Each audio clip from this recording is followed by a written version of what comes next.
Okay, hey, welcome to another episode of Warriors Whiteboard Wednesday. Taijutsu Miller here from Warrior Concepts. Of course, you already know that. Anyway, we're going to jump right into things. So this week we're taking a look at a topic that actually started, what's today, Wednesday? So Monday night during our Kuden radio podcast kind of thing we have going on.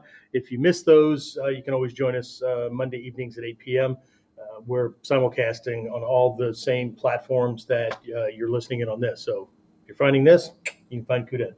Anyway, so we're going to take a look at strategic engagement, and we're going to specifically be focusing on what I call counter strikes. In Japanese, uchi, but generally speaking, most people just lump it all under this category of uke nagashi, receiving flow, but uchi is different, uke dome is different. But either way, what we're going to take a look at is how to make our counter strikes or develop counter strikes that land every time. Okay, so the problem I'm going to start off with is actually very, very personal, but I see it reflected in my students' progress as well. So, way back in the day, right, I had learned the techniques just like everybody else, right? And so we have, kata where there's one punch coming in and we deal with this thing and then move in. We have other ones where there's two, whatever. That we'll save that for another class as to what the deal is with one, two, whatever, right? But when it came to randori training, right, or sparring, not the same, but either way, what I found myself doing, and what my teacher, I found myself doing it because my teachers corrected it, was every time a punch or a grab or a kick came in, right, I tried to counter strike it. I tried to receive it, cover it, block it, whatever. And they told me to stop chasing things, okay, because it's a trap, and it's a trap for lots of reasons. But I see this with my students as well. So we try to wire this in as a developmental phase so that people don't get stuck, right? I had to get unstuck. I need to make sure that my students get unstuck faster. And so, for instance, when we are doing quote unquote sparring, right, it's not what most people think. Okay, and I inherited this from a different teacher structure, so it wasn't something like that I invented it, but I had to clarify it a little bit because a lot of things were implied, and so uh, we the way we introduce folks into randori and sparring, we take it and we break what most people are used to, where they just kind of get out there and mix it up, kind of thing. We break this down into 5 phases. That mixing it up is phase 5. Okay, so that's the goal to get there, but to not look like what I and what my experience was coming up through the ranks in lots of different martial arts, where uh, what was done in sparring had little resemblance to what the kata looked like, to what even the self defense moves look like. By the time people got through the sparring process, it was like all these lessons, 100% of what they learned got reduced to a punch or two, a kick or two, cool move or two, and 95 90% of the art that this was supposed to be reflecting was gone, right? And lots of people discuss these things, right? You use what you can. There's all kinds of things, but why is it that it doesn't look like what's been passed down? Okay, it's like a shadow of what's been passed down. And so, my goal for my folks who get to or are testing for second degree black belt, which is our litmus test for somebody that I believe will be using Nimpo Taijutsu to protect themselves against the average attacker on the street. Not an assassin, not multiple attackers, not weapons, just unarmed, single attacker doing whatever he or she wants to do. And we have to use timing, angling, distance, flow, correct kamae, uke nagashi, tai sabaki, those kind of things to control and make things work out, right? Not Nimpo Taijutsu ish. Okay. So the breakdown on the sparring, sparring, right? The goal is to get to that point where uh, when we say sparring, it's what everybody thinks of, but the stuff on the floor is a reflection of the lessons and not a shadow of the lessons. Okay. So I'll just give you, for instance, to put it into context for the counter strikes, we'll just take a look at this very, very quickly, right? So each sparring phase follows an education phase, right? So phase one of a student's training is to get really, really good at kamae evasion, okay? So not just learning them, but being able to be good at the naname, the taisabaki. So I don't care what else they can do after that. What I care about is that they're hard to hit. Okay? They're hard to grab. They're hard to kick. Okay? The mantra for students at that level is if you can't hit me, you can't hurt me. And if you can't hurt me, you can't beat me. Pretty simple, right? That's raw self-defense at its most fundamental level. Okay? So if that's the first lesson, kamae and kamae evasion, then the first stage of this so-called sparring, and a lot of martial arts might call it one-step sparring, whatever, but the students get out there and the uke can literally throw whatever they want. Now we manage the speed and whatnot because the students still not at readiness for full speed and all that, even though a lot think that they are.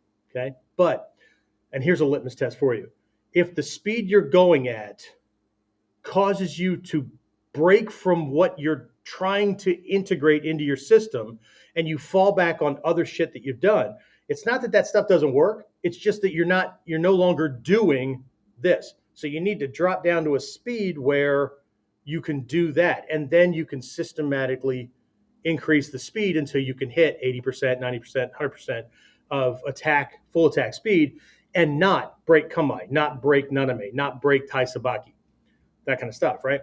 Again, it's a pressure testing thing. But either way, stage one education, kamae evasion. Stage one sparring, after a student has, they don't have to think about it so much in technique training, rote training, that kind of thing in the dojo, kata training. Then we start working this adjustment, right? And so what they start looking for is how rough are the kamae, right? Are they bobbing and weaving, that kind of stuff, or are they hitting kamae, right? Are they observing those kind of things?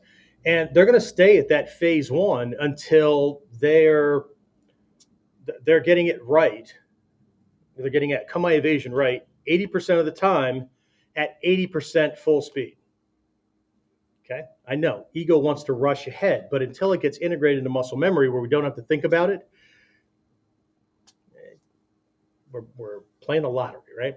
So, and then once we can do that, then phase two education is kamae evasion with uke nagashi, with uke uchi and whatnot. And I know a lot of people don't teach this way, and that's fine, but this is a progressive developmental kind of thing, right? Even though they're doing techniques in kata that have these pieces in it, what I'm talking about is a proficiency level, not just because they learned it, then they automatically know it and they can use it against a killer. Doesn't work that way, right? So once they can do the kamae evasion and be able to choke up his next options and make it more with every move, it gets more and more difficult for the attacker to get us, but it's easier for us to stay away, maybe get him, whatever, right? But at this phase two, now it's the evasion with uke nagashi, uke uchi, that kind of thing, uke dome, just generally blocking, right? And so students get good at that. And this is where my choke point was originally, where because the kata always show an uke nagashi or an uke uchi or whatever, right? Somehow it weasels its way into the head that every time we move, that instinctively just becomes a part of the movement. See, but that becomes problematic, right? So what we need to do with students is at that phase, break them of the habit that the strike, the counter strike, or the uke nagashi always goes with the kamae, because sometimes, well, we'll talk about some common causes where why this is a bad idea, and we'll also talk about why non-engagement is a smarter option at certain points. But just because we're at a phase where we're learning how to evade and punish him, evade and catch him, those kind of things, doesn't mean that every time he throws something, that's a good opportunity. Okay? There's lots of really bad reasons, right? So one of the things that a student has to learn at Mod 2, right, and this goes along with the subject that we started this week, is the strategic engagement, the strategic thinking, right, to where we learn on the fly and under pressure what requires us to deal with it, what we should just let go, what should we just let fly past, and what gets no attention at all. Okay, like somebody shit talking. Okay, I grew up in a neighborhood where if somebody called your mom a name, you were like expected to fight, or they called your girlfriend or you, whatever. Right? I already know that's not true. So, but for me to get suckered into one of those things, that becomes problematic, right? So, and this is true for everything across our lives, right? But I'll let you catch up on the Kuden episode.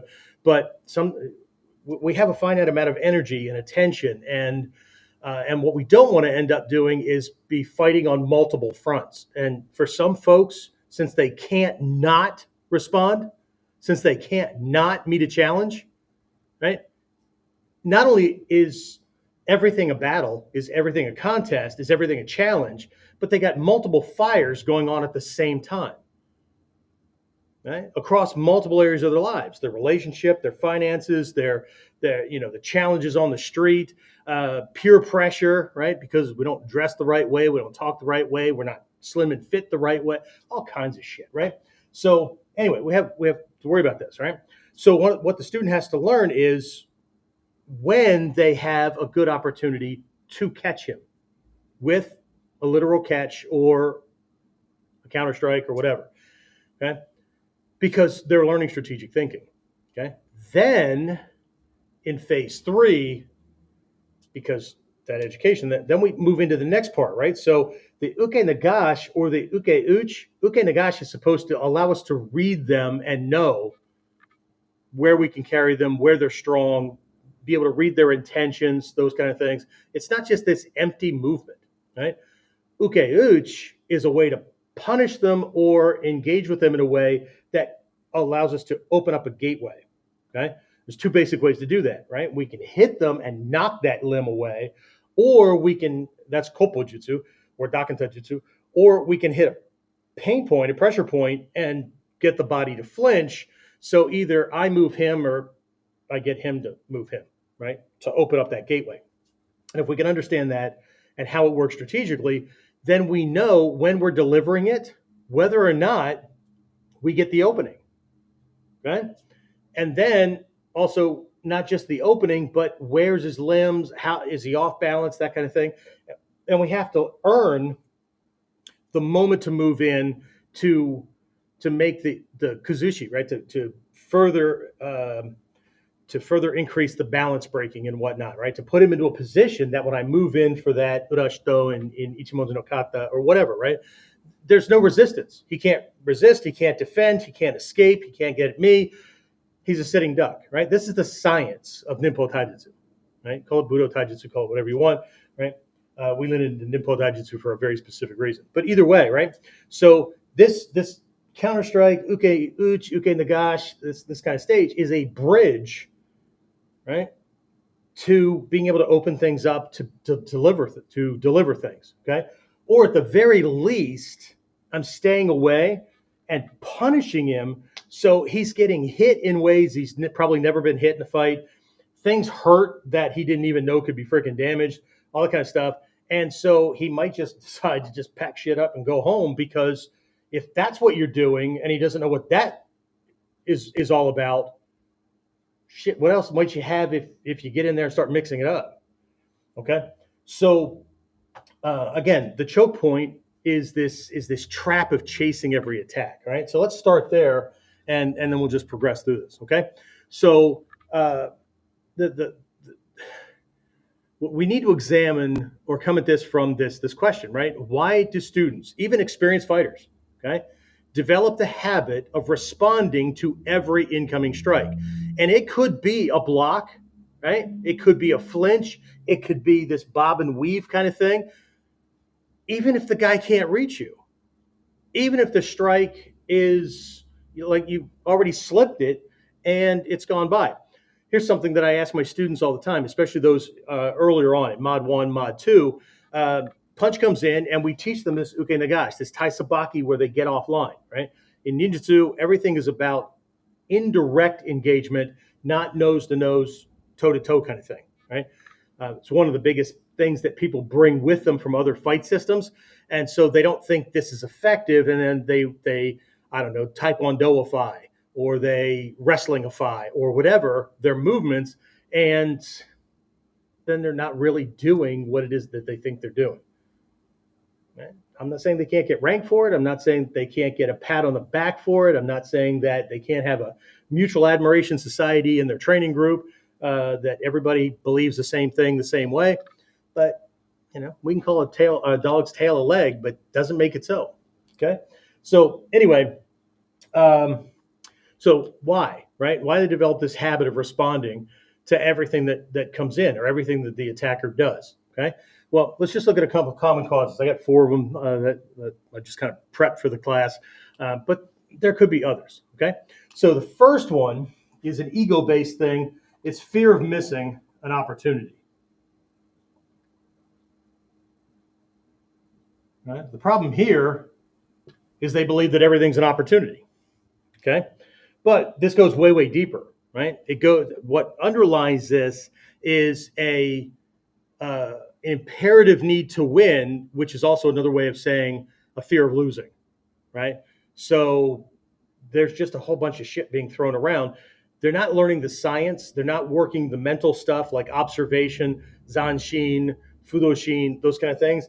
And so it's just, or right, they could be stuck in other places, like it's the official way that our style does things when ninjutsu is not a style. Okay. All right. So first one is fear of missing opportunities. Right. Second one is staying too close. Right. They're not controlling the distance based on the kukan and correct taisabaki, naname, those kind of things. Right. They're staying in the positioning that other people do. Right. So staying too close. Right. And there's a game that's played here with this. Okay? And I don't mean in the dojo for us to be doing and whatnot. What I mean is there's this unspoken game in conventional fighting that would have never been done back in the day because weapons were always involved. A weapon could come out at any time, right? Well, that's true today too, but people tend to gravitate to fights where they're pretty sure it's just going to be the same thing, wrestling, boxing, whatever, because, we've got these terms. If somebody pulls a weapon or they like, we're going to wrestle, but you throw a kick at me, well, I call you all kinds of names that imply you're a cheater, not fighting fair or whatever, when this is a fucking battle, okay? Anyway, that game, I call it the take one to get one game, okay? What I mean is they're staying too close, they're staying in range where they're willing to take one, or they're betting that they're fast enough with their bobbing and weaving or their blocking or whatever that they can take less than they can dish out. Either way, you're in range, okay? Murphy's rules of combat, one of them, right? There's many, right? One of them specifically outlines that if the enemy is in range, so are you, okay? Well, how do you fix that? Okay. See, that's not always true, but it's true if we're both fighting the same way. Like he has a handgun, I have a handgun. There's effective range before windage and all kinds of stuff takes things into account. Whatever. Okay. So if all things considered, right, it's the same. Then yep, that's true. If the enemy's in range, then so am I. Right. We change that by using a different weapon system or a different set of tactical operations, than the enemy's using. He has a handgun. I have a sniper rifle, right? He has a maximum effective range of about, what, 100 yards, right? Maybe before the bullet starts tumbling, right? It loses power, those kind of things. Sniper rifle, half a mile. Okay. So everything changes, right? So if somebody's fighting this way and they're leaving targets open, this is also the shortest reach for his body. Okay. But if I fight like this, I've got a much longer reach because this is built for reach. It's very different, right? So folks, because they see what everybody else is doing, they tend to judge what we're doing based on the same parameters instead of, and they're really trying to learn it. I absolutely believe that they're really trying to learn things. What they don't understand is that when Hatsumi Sensei or a master teacher is teaching a lesson from this system, that without knowing it, they're running that lesson. It goes in and then it gets processed based on anchoring bias, right? Which is based on the first thing I learned about fighting or whatever. It gets run through that filter and then gets assessed as to whether it's effective, not effective. I'm going to have to modify it, those kind of things. Or confirmation bias. Okay. Yep, I believe that. So therefore, it must be true. Okay. People do it in politics. They do it in relationships. They do it with their own mental masturbation about their own sense of confidence, value, and well-being. Okay. So again, we want to not be in range. We want to not be playing this this willingness to take one to get one, and then hoping that I can take more than he can before somebody gets shut down. Okay. Next one, and this kind of plays into the style, right? Because this is the way it's always done in kata training or in maybe even in randori, because we're drilling. That thing comes in, boom, I want to hit this thing. And so, right, it's a habitual reaction.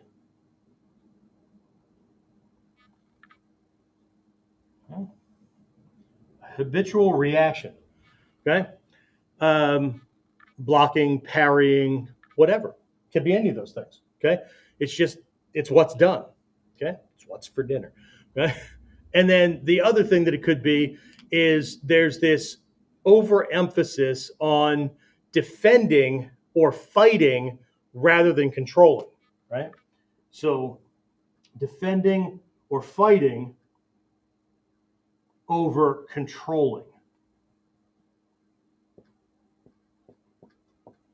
Okay? This is about control. Hatsumi Sensei said that again and again and again, again and again and again and again, right? It's about controlling, okay?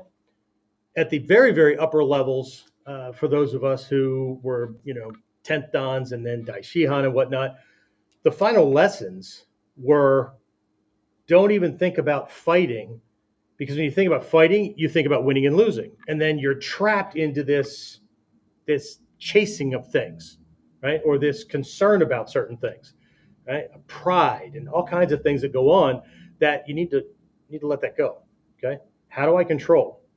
Well, there's 3 points of control of 10, right? 3 I'll cover today is I have to be able to control myself, which includes my mind and direction, right? My commitment or intent, right? Heart, and my body relative to his body parts and things like that. I need to control him, right? I need to control his access to me. I need to control his perceptions about what might be open or what he can do. And I need to control his ability to navigate the environment that we're in, okay? And the third thing is, if I can control the environment itself, right? Part of that environment might be allies or aides to him or me, right? So again, we'll talk about this in some other class where if we're always thinking this way, I can only see, my peripheral vision only goes so far. So I can't see in other directions. So even if he's not moving to turn, right, I don't want to be tunnel visioned on him. I want to move, right? I want to circle around him, around that kukan, right? To make him always have to readjust, because he's being subconsciously affected, not just by me and my body position, but he's being subtly influenced by the background and what might be going on, what might catch his eyes, what he might hear, what he might become aware of, those kind of things. But primarily in the very beginning, I'm doing it so I can get a panoramic view of what's around me, where people are and where they're positioned, to get a sense of where danger might come from before, during, or after this engagement with this guy. Okay. So another thing with controlling the environment is how I engage with him so I can make passive allies. Like, they're not going to jump in and help. That's an active ally, right? But a passive ally, how do I turn onlookers into witnesses on my side that I was only defending myself and not just fighting? Okay. So very important stuff, right? But this is what makes ninjutsu and not just Budo Taijutsu, which is just body movement for war, right? It's not the same. Anyway, right, let's keep moving here. Right. Either way, the idea here, the key idea in this section here is just the idea that not every attack needs a response. Okay. Responding to everything leads to fatigue, right? We get tired. It leads to exposure, right? It leads to predictability.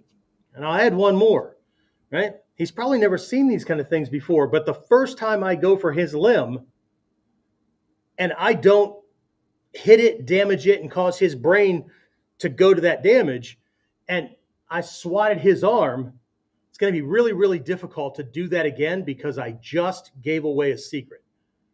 I just showed him one of my tactics, and it was ineffective. It was not effective, and so I'm going to have a hard time doing that again. That's why magicians never do the same trick twice in front of the same audience. Okay, so we have to think about the downside to things. Okay, all right, so let's take a look at some engagement principles, right? What do we want to be doing, right? How do we know when to engage? How do we know when to evade? How do we know what to just flat out ignore? Okay, and so that's what we're going to do, right? So we'll take a look at engage, evade, which means I'm just going to let it slip by, okay, and ignore. Okay? I've got an A and B here for evade, just because that's how my brain thinks strategically. Right? So again, we'll take a look at kind of a base litmus test. Are these always true all the time? No, of course not. That's why training just keeps going, right? Because how proficient is the person that's coming at us, right? How much prior planning did he do to set up the situation, right? So is this a thug on the street mugging me? It was an opportunistic thing, right? Is it somebody who knows me and has been watching me and therefore could plan based on what they know about me and my training, my response, my emotions, my personality type, those kind of things, right? What's close to me, those kind of things, right? All kinds of things, right? Was it an open, somebody got pissed off, somebody, that kind of thing? Or was it a well-planned trap? Very, very different, right? Very different. People tend to think two-dimensionally, and I get it. It's easy, but that's not progressive development, okay? All right, so here's the question, right? How do we know when to engage, right? We engage when timing, distance, and positioning allows for a high probability counter or control. That means nothing is guaranteed, right? But 80% or better, I'm going to be able to catch him or nail that arm in a way that it's going to wake him up. He's going to think less about how I did it and the fact that, shit, that hurts. Or he's now off balance and he's catching himself, right? That's kind of a smokescreen in and of itself where he forgets what you did. And if you do it at the right time, he's not going to see it happen.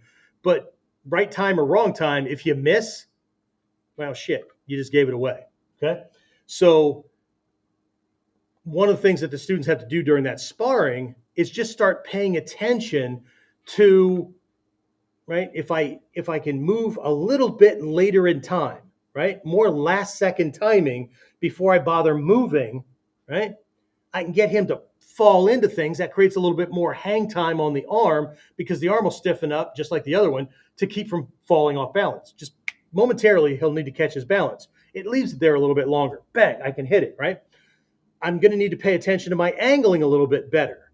So I'm not trying to fit something in a tight space, or I'm not too far away because my angling was too big, and that created more distance between me and the arm, right? I need to know the length of my limbs, those kind of things, so that I can instinctively make this stuff kind of happen. I need to think less about a counter strike, less about a catch, less about a block, and more the same way I would do if I were reaching out to grab my soda bottle, right? Or to grab my phone, or to grab this when I grab this pen, right? We don't overshoot or undershoot that stuff, right? Hand-eye coordination. We've been working on it. So I think about the engagement. I think about the control. I think about the touch, not about the damage, okay? But I start paying attention more acutely to the timing, the distancing, the angling, and what makes for a good catch, right? Like, I'm not going to do a big Kopo Jutsu uke nagashi against one of these flicky jabs, right? It's going to be out and back, and chances are I'm going to miss it, okay? Shit, that's problematic, right? But this guy that comes in and, he's looking to punch a hole through my chest and whatnot, yeah, I've got more time to catch that, right? The guy who's big and massive and whatnot, right? These little swatting Gyokoryu counter strikes to Kyusho, right? Maybe not, but I may not get that big of a flinch. And if I piss off the monster, I got a worse fight, right? But that guy with that flicky jab, I might be able to get that in there a little bit better, but I'm going to have to play with these things quite a bit, right? And so as I'm moving, every time I move, I'm trying to move to the right angle, but how would I know, right? Especially if this is a stranger. He's not the guy from the dojo. Well, I can do it in the dojo. Everything works out. Well, no shit, okay? Just like in cartoons, everything works out regardless of physics, right? So, so I'm going to put here is conditions are right.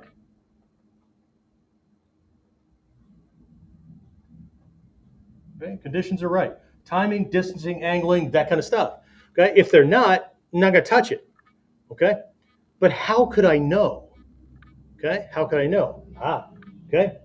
Well, this is why students start off with evasion. Just kamae evasion, right? Because that's a tiny win, right? I may not have damaged him, but you know what? Even more importantly, he didn't damage me. Okay, so students start off with not playing the game of being willing to take one to get one. Okay, we have an interesting little introduction into sparring for students. If anybody, especially from the States, I don't know about the rest of the world or whatever, but we have this game that kids will play in school, or there's actually organized leagues and whatnot. It's called flag football. Okay, as a matter of fact, they're too far away. Okay, we've taken old belts, different colors and whatnot, and cut them up, and then we have like 5 or 6 tabs of the same color. And then what we can do is we give one color to one student, one color to another, and then we just put a helmet on and some gloves and whatnot, and then we put 1, 2, 3, 4, 5, 5 of these tabs in, right? So they look kind of funny, but it's before people have to worry about getting punched in the face or things like that, right? So we'll slide a tab in the opening of a sparring helmet right here, so it kind of hangs out here like an antenna, right? We'll put one in the front of the belt so it hangs out, right? Because that's low stomach or gut punch, groin kick kind of thing. We'll put one back here, right? Because somebody could take one to the back, kidneys, those kind of things, right? I know, not in competition, but we're not training for competition. We're training for survival. And then because it's this art, and we might have to deal with somebody who does this kind of stuff, right? We'll stick 2 out of the gloves. So when we reach out, somebody could break up the bones of the back of the hand or hit the bones of the wrist, that kind of thing, right? And then the way it works is they kind of move around, and the first person who pulls 2 tabs off of their opponent, they get that round, okay? So it's amazing how we'll put that stuff on, and then people will just like it's like two 6-year-olds in a sandbox, each trying to grab the other one's tabs because it suddenly becomes a contest. And we have to remind them, you're in range. That this is not about the tabs. You could have been punched in the throat, you could have been kicked in the groin, all those kind of things, right? So what we're looking for is, what did you learn before, right? Taunt him when he comes in to get it, right? He's going after yours. Get out of the way so he misses and pull his tab, right? And they learn to become much more strategic, much more tactical before there's that consequence of getting a busted lip. Okay. So there's these ways to put things in so that the student, the adrenal response kicks in, and they're still learning the strategy, the tactical operation, and things like that without fear of course, something could always accidentally happen, but right, if fear keeps inhibiting things, then somebody's not going to learn anything, right? So I've just been able to borrow ideas from different places and slide these things in place to give students a better way to get proficiency faster. Okay, but evade is the big thing. Okay, so when do we evade? Right. Well, when we're engaging, or when engaging would expose vulnerabilities, or we would end up overcommitting. Okay. Another way to say that is, I'm not sure. Okay. So 2A here is I would end up exposing myself, right? Okay. I would expose my tactic, right? My technique that I may not be able to do again, right? I may expose a vulnerability. Okay? Vulnerability, uh, skill, technique, those kind of things, right? I don't want that to happen. Okay. I certainly don't want to overcommit, right? Because I'm imperative, right? So here, if a student, you know, that they want to have it, but they should be 80% sure before they even try, right? If they're not sure, if they're sure that they're in a weird place, balance is off, coordination is off, they're too jammed up or whatever, then that's a hard no, right? If they're not sure, go to no, right? But is there another reason that we might choose evading? Yep. I tell students to start here. Okay. Obviously, it's phase one for our sparring, but it's not just because they need to get good at making themselves hard to hit. Okay. The intermediate advanced levels, if I'm in an attack scenario against somebody I don't know, I don't know anything about how this guy fights. I don't know anything about him, right? Then it is in my best interest as a ninja to collect information about the enemy before making plans to attack. Ninjutsu 101, 202, 404, it's at the base of everything, right? So in this case, I'm going to choose to evade so that I can read his style. I can assess his capabilities, right? Some people are all talk and they'll go after things that aren't open, they're out of range. He's doing shit, all kinds of stuff, right? And I'm also going to evade to draw out his attack to determine the best control, the best response tactic or strategy, right? Which jutsu that we have is the perfect match for this one. See, the more I can know about him, the more I can match my responses to his, the more likely I'm going to land every time. So just to start off, I'm going to evade a whole bunch in kamae, right? And the kamae that I choose are going to tell me what he goes after, or if he thinks that's bullshit, or whatever. It's going to affect his attack angles, all kinds of things, right? And then based on that, right, he's going to chase things down. He's going to show me how he punches, how he kicks, how he grabs, how he thinks, right? He's going to show me those things. And then I'm going to choose, in this case, the counter strike or the uke nagashi, right? How many different uke nagashi, uchi methods do we have? 1, 2, 3, 4. How many, right? So I'm going to pick the one that matches his type, right? So I'm going to let him lead the dance for a little bit from here, okay? So another big reason for those of you who are intermediate advanced is this one is so I don't, right, expose my vulnerabilities, okay? If I'm not ready or if conditions are not right, remember, conditions are right. Here, they're not right. I'm going to let it fly by, okay? But another big one is to expose his vulnerabilities, okay? I'm going to let him show me how to kick his ass, okay? And I'm also taking control away from him because he still thinks he's operating based on free will, but with every movement, he's showing me things. And one of the things I learned way back in the day as a white belt, one of the first lessons I learned was that a ninja takes control from his opponent or attacker long before that person ever realizes that they lost control. The point where they think they lost control, the reason they can't recover, the reason that everything they do to resist, counter, or whatever works against them is because they think that's where they lost it. But they actually lost it several moves back.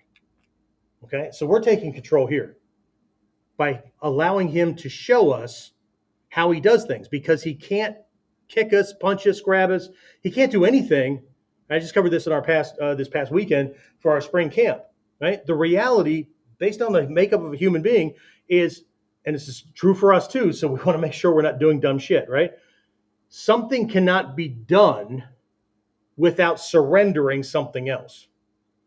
We can't, a human being cannot do something to another person, limb-wise, actually in any way, right, without exposing certain vulnerabilities. And if we know what they are, like most people see this is a weapon, right?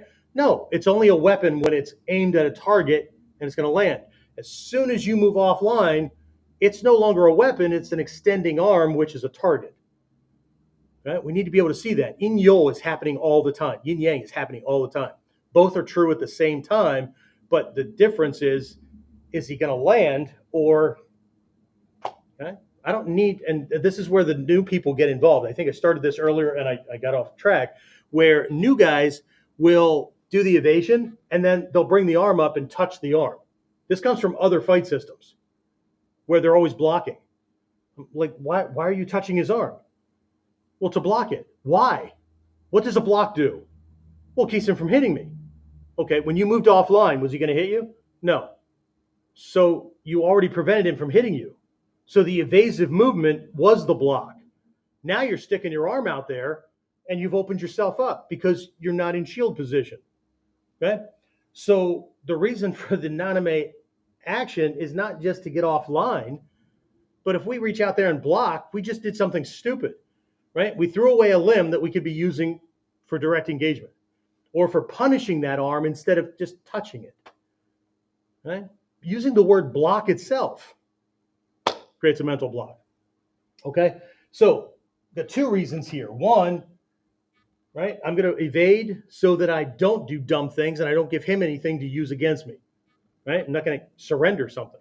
The rule of thumb is you don't put anything in the kukan you're not willing to give up for the rest of your life.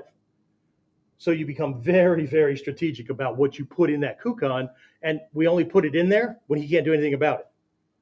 Let him put shit in the kukan that you can do things to. Okay? So these are the unwritten things, right? Well, the kata doesn't say that. Well, no shit, the kata is a framework. The kata is over on the densho. Without the meat, the fuel behind the kata that are over on the makimono, you don't have shit, which is why when all the kata lists got passed around and people became collectors, they think that because they had that, they were learning the lineage. No, you were learning the training tools that allowed you to learn the secrets of the lineage. The kata themselves, not secrets. Okay? Especially if we're translating it based on somebody else's fight system. Okay? And then the ignore down here, okay? So when do we use that, right? Well, we ignore when the attack poses no real threat, okay? Like I'm out of range for those jabs, right? Or he's using a distraction technique or whatever, okay? So one of the reasons that we establish initial safe distance and we understand the kukan, is if I position myself so that he has to step to get me, then I've nullified jabs.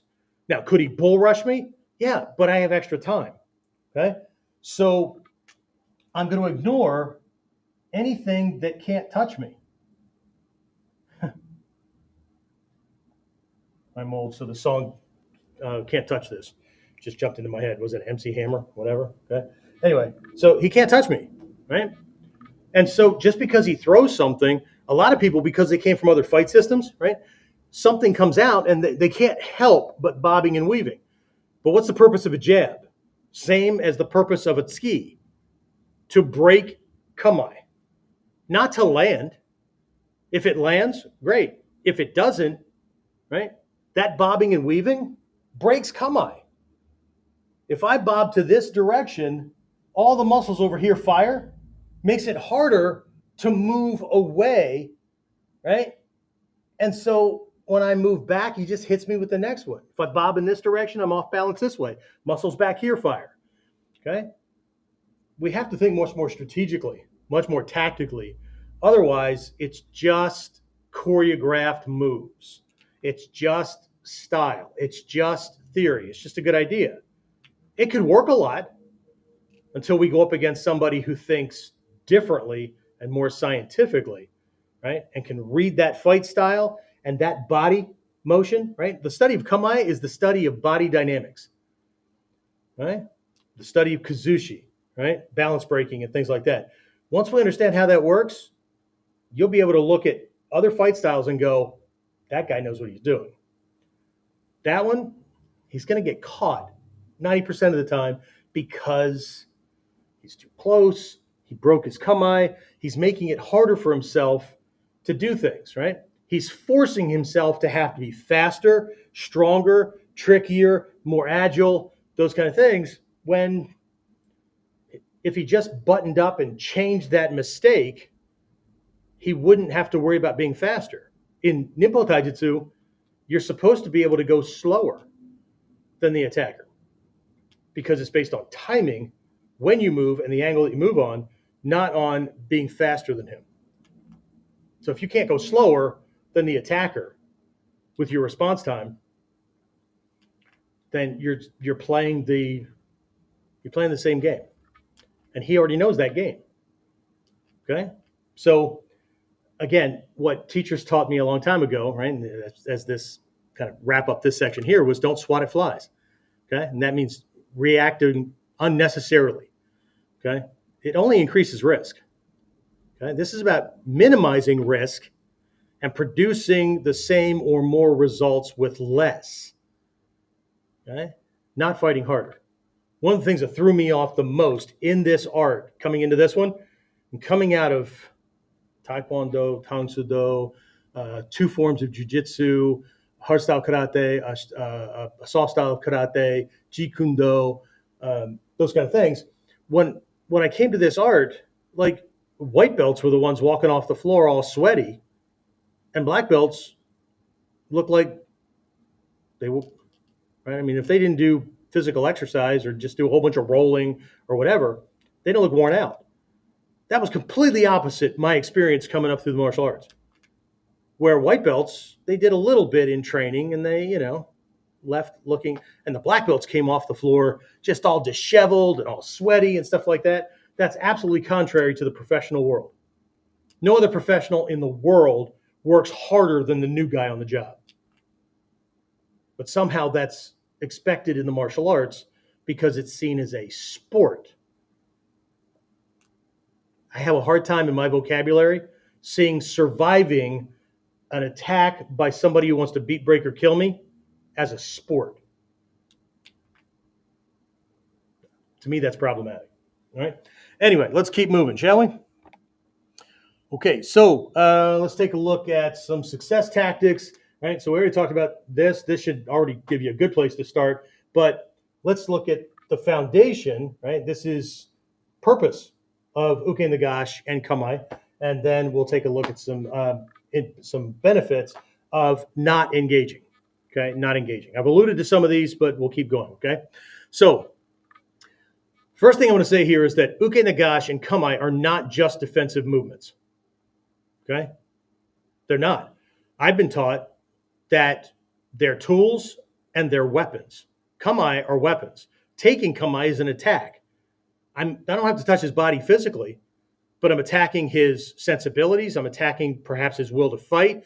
I'm attacking his mind and what he thinks is available. I'm controlling his perceptions, those kind of things. Uke nagashi, it's not just about defensive, making him miss.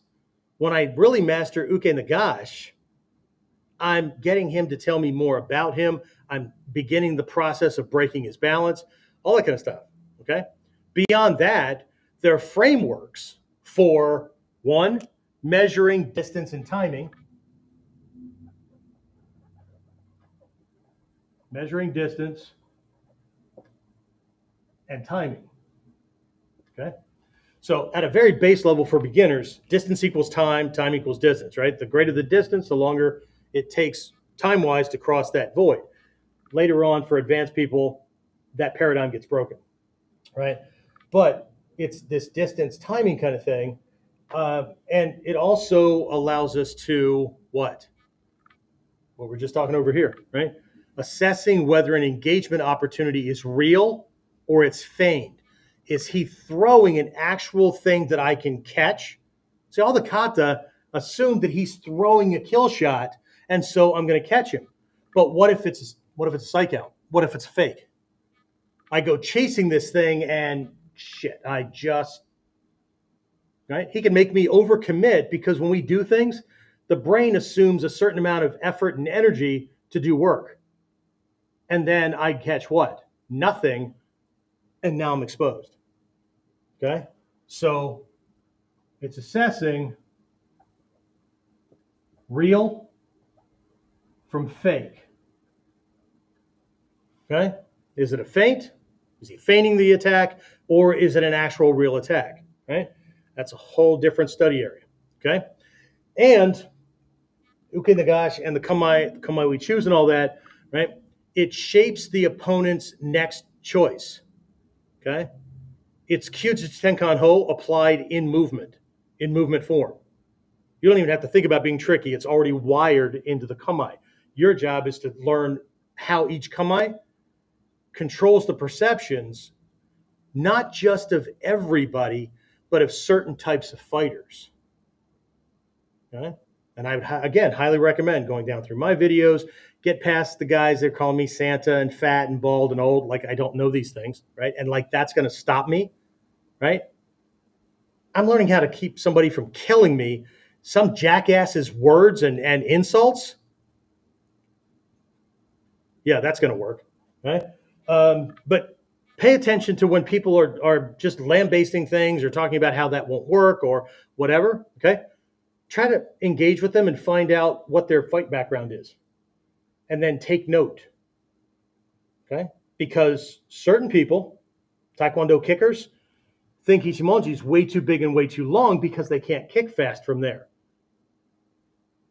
Okay? Because that's what they're all about. Boxers or whatever, this is too big and too open. So people that come from that realm are going to want to button up and make this tighter. And then they take away certain advantages that we have. Wrestlers are going to say that certain things don't move or don't work. Whatever, okay? So I have a couple of articles that I'm finishing up. They'll be on the blog here probably by the end of the week. Things on this whole anchoring bias and how people try to modify their Taijutsu or their ninjutsu training based on prior training or belief systems or whatever. There's a bunch of stuff that we're kind of tossing out there, okay? But anyway, this shapes his next move.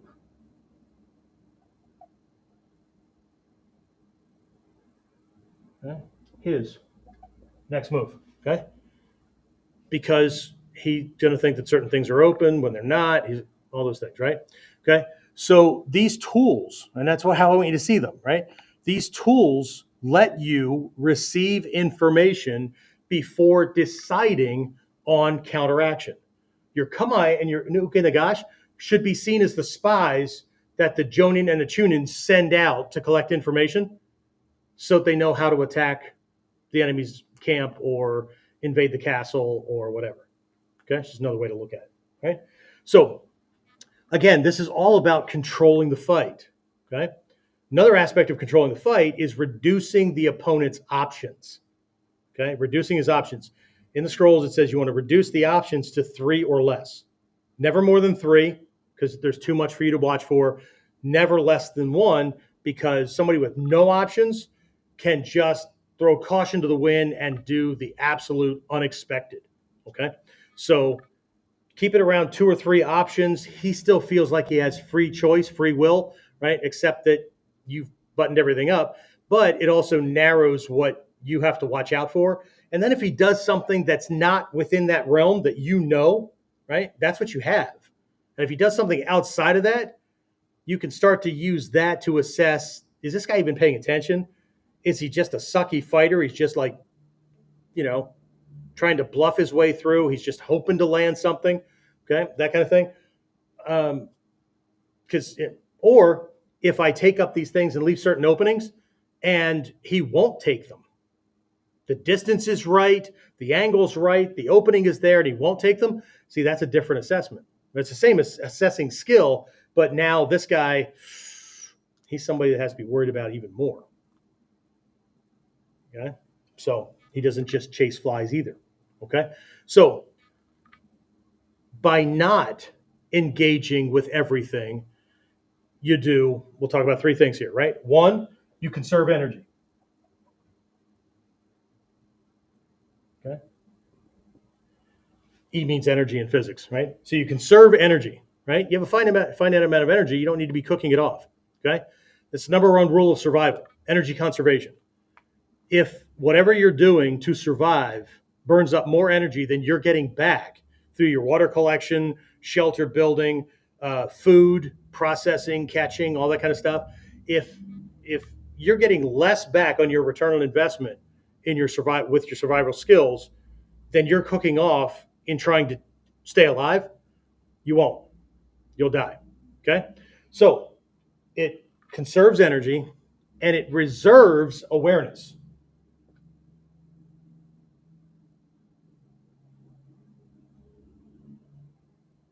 Okay? It reserves awareness. What I mean by that is it keeps that in check and it allows you to better direct because you know what you're looking for. You're not watching for everything or anything, right? You're looking for very specific things and you'll recognize them when you see them. And because you've worked on reaction time, you'll catch that thing. Okay. But you're not just haphazardly throwing shit to the wind and hoping that something sticks. Okay. 2, it avoids revealing your counters, your secrets, your style, your timing, that kind of thing. Right. Okay. So it avoids you giving things away. Right. It avoids giving away. I'm just going to say secrets because it sounds cool. You should be keeping your stuff secret. But Sensei, you put up videos all the time. Yeah. See all the comments about how much it's bullshit, or they get distracted by my gut or my bald head or my age or whatever. Okay. Yeah, they're not paying attention to the technique. They didn't see a damn thing. This is Ninjutsu 101. Okay. Number 3, we'll kind of wrap up on this one. The benefit here is it forces the opponent into committing more obvious limited attacks. It buttons him up, okay? So it forces him to be predictable. You're not chasing feints, so you become less predictable. It forces him to become more predictable, okay? So the strategic goal here is we're minimizing the chaos. We're reducing the opponent's viable options to 3 or fewer, but never 0. Don't box somebody in, okay? Unless they're a wuss and they're just going to surrender because they're a defeatist. This guy's committed. Wouldn't you? Okay? Put me in a cage. You got to open it sometime. Okay? I'll figure out how to make that happen. Okay? So the ultimate advantage here with controlling ourselves more, right, is Fudoshin through strategic simplicity, right? Fudoshin is maintaining mental calm, okay? We don't get stirred. We're not led around by our emotions, right? And so we're not putting and that's easier if we just don't put ourselves into a position where we're going to be overwhelmed, where we're fighting multiple fires, where we're chasing shit, right? So the fewer variables you allow into the engagement, the easier it is to maintain mental calm. Fudoshin, okay? Now, before we confuse this as being a passive strategy, this is not passive. I know what it looks like. It's not passive. This is a proactive, deliberate strategy that uses distance, timing, and movement to control the engagement's complexity. You simplify the complexity by doing things that make him more predictable, right? So the key mindset takeaway here is I don't fight the fight that the attacker brings. I fight the fight that I design. Okay, said another way, I don't play by his rules. I force him to play by mine. Okay, so don't play by his rules. Force him to play by yours. But you have to know the difference. And it's not just one style against another. It's a whole different way of thinking against another. Okay, but if you're not establishing the rules, okay, and here's an example, and I know you can't see my legs and stuff, but you'll get the idea, right? I have seen people sparring where they're a Budo Ninpo Taijutsu person and they're an Ichimonji or something like that, right? And this is a very grounded kind of position. We can be very quick and that kind of thing, but it's grounded because it comes from a time where we'd have been in straw sandals or bare feet on a muddy, bloody battlefield. You don't go fucking jumping around and bouncing on your toes in specially made shoes on mats or whatever, right? Doesn't work that way, okay? But they're dealing with somebody who's this kind of guy, right? And within seconds, the guy in Ichimonji is bouncing. All advantages of Ichimonji are just stripped, okay? It's no longer grounded. It's no longer agile. It's no longer suitable for uke nagashi because every time we're off the ground, we can't steer until the feet come back down again. So all he has to do is match his bouncing, right, to ours in a way where we come up, bang, he catches us. But if I stay down here, when he throws it, I can move, right? So, but by trying to play the same game, not understanding the benefits and power and whatnot that comes with what we're doing, it all goes to hell in a handbasket fast, okay? So learn the art, learn the strategy, learn the tactics, learn the principles, learn the concepts, so that we don't get suckered into playing by his rules or just the conventional rules of fighting.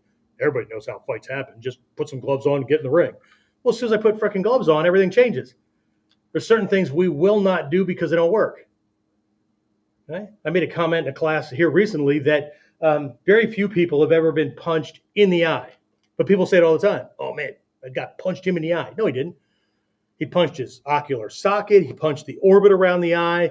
The eyeball itself may have been touched, but chances are that or that didn't enter the eye socket and squish that orb. Very few people have ever been punched in the eye because you can't in a sporting contest. And most people base their correctness of fighting based on sporting contests. Is what it is, okay? Not my opinion. Hatsumi Sensei has taught it. All the master teachers teach it, right? I was just talking with a student who's been in Taekwondo since he was 13 years old. He's a dad, married, 2 kids, right? And been doing this for quite a while and whatnot. We were just talking about this very same thing with, the eye punch and all that kind of stuff.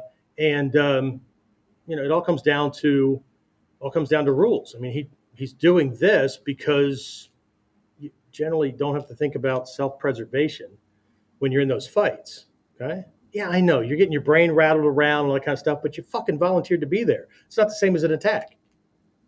It's not the same as holding your ground against 3 assholes that are like breaking into your house, and they may only want your TV, but they also may want to kill you and rape your wife too. Oh, sorry. I probably shouldn't have used that word because now I'm going to get dinged by YouTube. Sorry. Anyway, okay. So this should get everybody pretty well started.